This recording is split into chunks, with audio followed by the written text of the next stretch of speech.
দুপৰীয়া সকলোলৈকে আজি দুপৰীয়া সাজত খাবৰ বাবে মই একেবাৰে আমাৰ থলুৱা পদ্ধতিৰে ঔটেঙা পিঠাগুড়িৰে আঞ্জাখন বনালোঁ। মানে কেইটামান লোকেল মাছ পাইছিলোঁ, দিছিলে দাদা এজনে। এয়া প্ৰথমতে হালধি নিমখ ধুনীয়াকৈ সানি ল'লোঁ মাছকেইকণত আৰু মাছকেইটা ধুনীয়াকৈ ভাজি ল'লোঁ।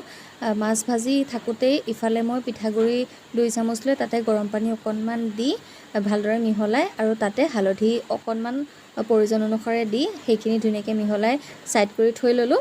আৰু সেই মাছ ভাজি হোৱাৰ পিছত সেইকণ তেলতে মই কেৱল মাত্ৰ পাঁচফোৰণ কেইটামান আৰু জলকীয়া এটা ফালি দিছোঁ, যিহেতু সৰু ল'ৰা ছোৱালীয়ে খাব, জ্বলা বেছিকৈ দিয়া নাই। তাতে মই ঔটেঙা দুকণ অকণমান থেতেলিয়াই দি ভাজি ল'লোঁ আৰু সেই যে মিহলাই থৈছিলোঁ পিঠাগুড়িখিনি তাতে দি এইদৰে ভাজি ল'লোঁ আৰু অলপ টাইম ভাজি গৰম পানী অলপ তাত দি থৈছোঁ। আগতীয়াকৈ মই গৰম পানী কৰি থৈছিলোঁ, পিছত সোৱাদ অনুসাৰে নিমখ দিলোঁ।